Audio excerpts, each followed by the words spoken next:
पानबारि पुलिसा बिजनी पानबारियाव फिन सानै आइ.पि. जुवा गेलेगिरिफोरखौ हमदों। हमजानाय सानै जुवारुनि मुङा हफिजुर रहमान आरो आबु सामा। हादोरनि गुबुन गुबुन बाहागोफोरजों लोगोसे आसामावबो आइ.पि.एल जुवा गेलेनाया बारानिफ्राय बारा जानायखौ बे समाव नुनो मोनगासिनो दङ। बेबादि समाव थांनाय मैया बिजनी पानबारि पुलिस थानानि अ.सि. सारन दत्तनि दैदेननायाव पानबारि पुलिस थानानि सिङाव थानाय पालेंबारि मनाकसा आरो बालिमारि माहिल बाजारनिफ्राय आइ.पि.एल जुवा गेलेग्राफोरनि हेंथायै सानै जुवारुखौ हमनाय जायो। पालेंबारि मनाकसा गामिनि हफिजुर रहमान आरो आबु सामाखौ बालिमारि माहिल बाजारनिफ्राय थांनाय मैया हमनो मोनना पानबारि पुलिस थानायाव लाबोनाय जायो।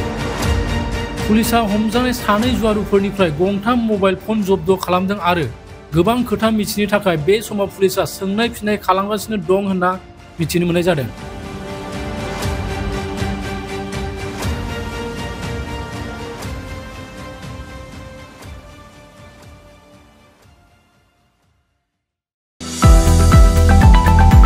जौसे रांजों लादो गांसे लटारि आरो खाफालाव थायोब्ला जागोन बेसेन गोसा गंजिबा गारिफोरनि गेजेराव बबेबा गंसे गारिनि बिगोमा। नोंथाङा जौसे रांजों टाटा आल्ट्रा बास, महिन्द्रा स्कर्पिय', महिन्द्रा थार बायदि बेसेन गोसा गारिफोरनि बिगोमा जानो गोसो जादों नामा? जुदि गोसो जादोंब्ला 7086300199 जानबुं नाम्बाराव थाबैनो फन हरना लादो गांसे लटारि।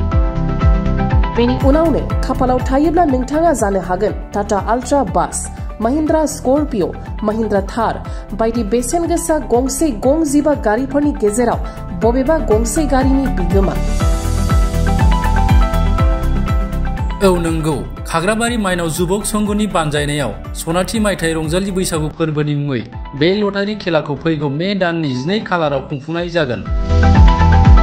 बेनि थाखायनो गोबाव खालामालासे 7086300199 जानबुं नम्बराव थाबैनो फन हरनानै अनलाइननि गेजेरजों लादो बे लटारिखौ आरो नोंनि खाफालाव लिरनायखौ नायनायदो।